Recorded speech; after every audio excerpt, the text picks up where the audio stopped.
क्या लगता है कि चिराग जिस तरीके से केंद्र सरकार छोड़ के अपना बिहार पे फोकस कर रहे हैं? देखिए, वो खाली बोल रहे हैं 2-4 5 सीट ज़्यादा हो जाए, उसमें वो गट्स नहीं है जो स्वर्गीय रामविलास पासवान जी में थे कि वो गरीब पिछड़ा दलित की लड़ाई लड़ते थे, हक की बात करते थे। एक सांसद के को समर्थन वापस लेके अटल बिहारी वाजपेयी जी का सरकार गिरा दिया। चिराग जी का आपने देखा कि उनके पिताजी का किस तरीके से प्रतिमा को तोड़ा गया, किस तरीके से उसके घर से बेदखल किया गया, किस तरीके से भारतीय जनता पार्टी ने चिराग जी के घर को तोड़कर परिवार में फूट डालकर उसके पार्टी को खत्म कर दिया। खाली कहने के लिए हनुमान है। पिछली बार भी इतना दम नहीं था कि 243 पर लड़ जाए। वो पिछड़ा समाज के नीतीश कुमार है, उन्हीं को कमजोर करने में लगे रहे और इसका फायदा भाजपा को मिला। अब भाजपा उसको इनाम में उनका घर परिवार सब तोड़ दिए। चिराग जी बोलते हैं, करने का 1% भी गुण नहीं है। चिराग पासवान के एक बयान के बाद बिहार की राजनीति में भूचाल सी आ गई है। लगातार एक के बाद एक अलग जगहों पर राजनीतिक गलियारों में चिराग पासवान को लेकर चर्चाएं हैं, क्योंकि चिराग पासवान ने सीधे तौर पर निजी इंटरव्यू में कहा कि बिहार मेरी पहली प्राथमिकता है, मेरा प्रदेश बिहार मुझे बुला रहा है। हालांकि अब इन सब चीजों को लेकर वीआईपी सुप्रीमो मुकेश सहनी ने भी चिराग पासवान को लेकर बड़ा बयान दे दिया है। क्या कुछ कह रहे हैं, पहले उनके पूरे बयानों को सुनिए।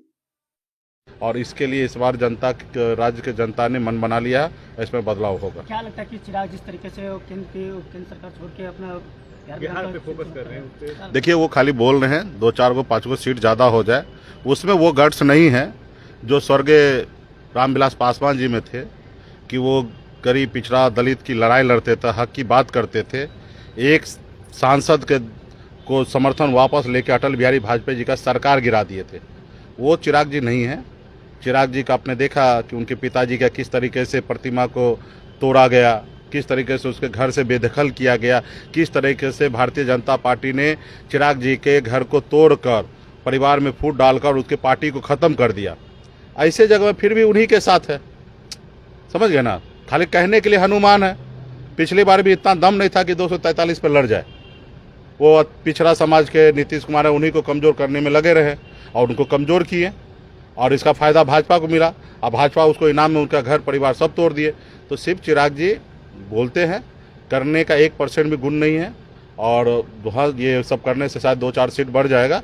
बाकी उन पर कोई ये नहीं है और हम लोग आने वाले समय लड़ाई लड़ेंगे। बीजेपी प्रदेश अध्यक्ष जो है वो कह रहे हैं कि एनडीए में महागठबंधन के भी कुछ दल शामिल हों। सपना देख रहे हैं। निश्चित तौर पे उनको डर होना चाहिए। सन ऑफ मल्ला का वो भयभीत है और उनको मालूम है कि मुकेश सहनी अगर नहीं आएंगे तो हमारी सरकार नहीं बनना है।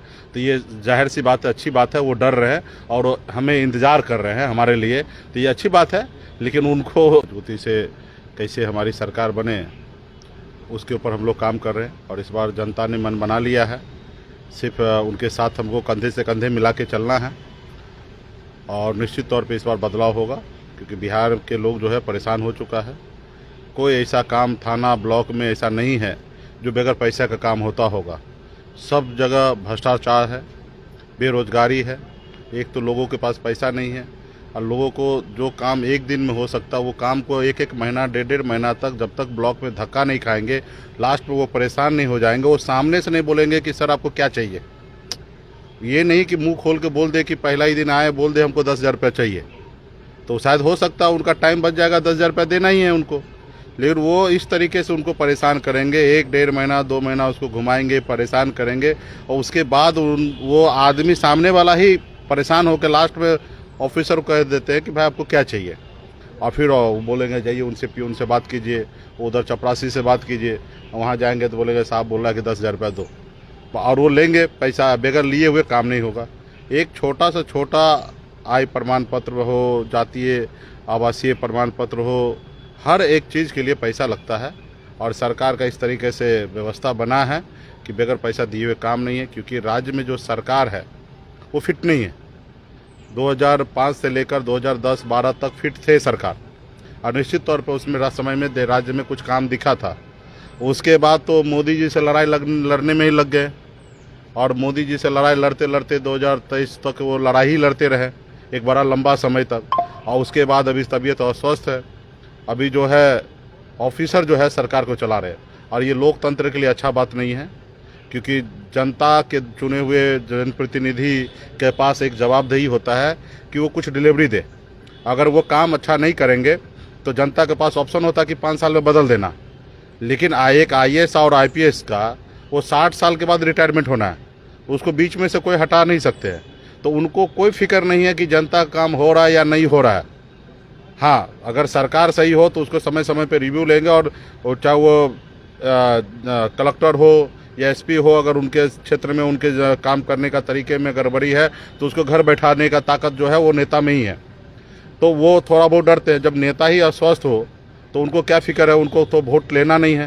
तो आपने सही तौर पर मुकेश सहनी को सुना, वह साफ साफ कहते नजर आ रहे हैं चिराग पासवान में रामविलास पासवान जैसा, उनके पिता जैसा गट्स नहीं है, जिन्होंने एक सांसद के समर्थन को वापसी लेकर अटल बिहारी वाजपेयी की सरकार गिरा दी थी। हालांकि चिराग पासवान वही है जिनके पिता की मूर्ति तोड़ दी गई, उनके घर से निकाले गए तमाम चीजें, फिर भी भारतीय जनता पार्टी नरेंद्र मोदी के हनुमान लगातार अपने आप को बताते रहे। देखिए लगातार जिस तरीके से सियासत की जा रही है और एक के बाद एक बयान सामने आ रहे हैं, चूंकि चिराग पासवान ने जो बयान दिए उसके बाद से बिहार की राजनीति में लगातार सियासत के केंद्र बने हुए हैं। हालांकि इस चीज को लेकर आपका क्या मानना है कमेंट सेक्शन में रखेगा। तब तक तमाम हर अपडेट को देखते रहने के लिए इंडिया टॉप देखते रहें। धन्यवाद।